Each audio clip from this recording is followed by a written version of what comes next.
Welcome to the Weekday Report for Wednesday, November 13th. I'm Joe Potente. Here's a brief look at the news. The Kenosha Unified School Board delayed action Tuesday on ratification of new employee contracts. In a 4-3 vote, the board voted at a special meeting to hold off on a final vote until the November 26th regular board meeting. Board member Kyle Flood called for the delay, saying the board received the proposed contracts just before a series of committee meetings Tuesday evening. The board decided last month to begin negotiating new contracts with employee unions after a court decision blocked some enforcement of Act 10, at least temporarily. Also Tuesday, the school board held off on altering the board's public comment policy, but it may make changes in coming months. Board President Rebecca Stevens had proposed changing the existing policy, seeking to focus the public comment period on issues on the board's meeting agendas. Board members said they did not want to limit the public's ability to communicate with the board. The existing policy is the focus of a lawsuit filed last week. Former board member Gib Ostman is accusing the district of violating his constitutional rights by blocking him from directly criticizing the superintendent during a public comment session. The case was moved into federal court this week.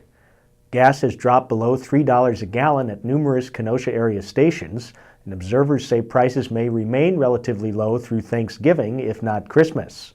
Aaron Roth of the Wisconsin Petroleum Council said the decrease comes as crude oil and gasoline reserves are high.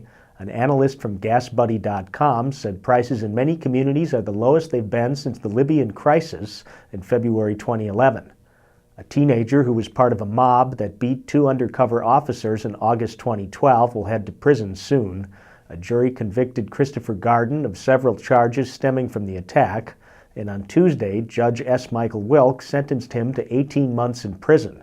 Because Garden has already been in jail for 14 months, the 16-year-old will only have to serve the last 4 months in the prison system. He will also have to spend 5.5 years on community supervision. If he's unable to successfully complete that, he could be sent back to prison. The Southeast Conference is bestowing a couple of honors on the Indian Trail football team. Jeremy Reeves has the story. Indian Trail tight end Michael Roach catches a pass from Zach Giannakis and goes the distance in the Hawks' first-round playoff win over Oak Creek last month. Later, Roach lines up at defensive end and pressures the Racine Case quarterback during a regular season Hawks victory. And finally, Indian Trail head coach Mike McKay instructs his players at an August 2011 practice.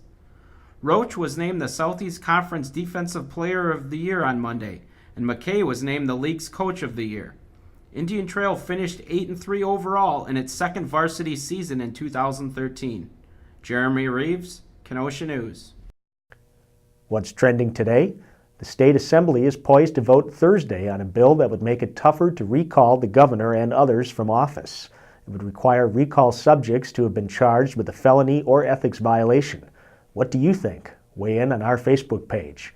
Up next is Dave Marin with the Sports Take.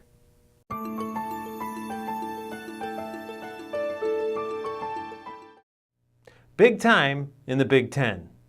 I'm Kenosha News sports editor David Marin with the Sports Take. Here's an update on how Kenosha's Big Ten football players are faring. Tremper graduate Zach Epping is at the heart of the resurgence at Minnesota. The redshirt junior will make his 32nd consecutive start on the bowl-eligible Gophers offensive line against Wisconsin on November 23rd.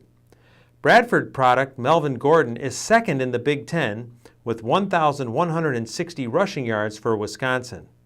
The redshirt sophomore is averaging a whopping 8.1 yards a carry with 11 touchdowns for the 7-2 Badgers.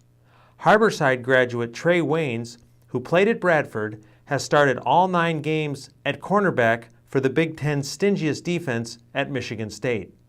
The redshirt sophomore has 20 solo tackles for the 8-1 Spartans. I'm Kenosha News sports editor David Marin, and that's a Sports Take. Thanks, Dave. Now here's a look at what we're working on today. Melinda Ticklar will have a feature on a former Kenoshan whose wedding day dirty dancing routine has gone viral.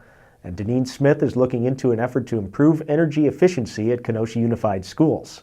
Pick up a copy of the Kenosha News and check kenoshanews.com for all the details on these stories and more.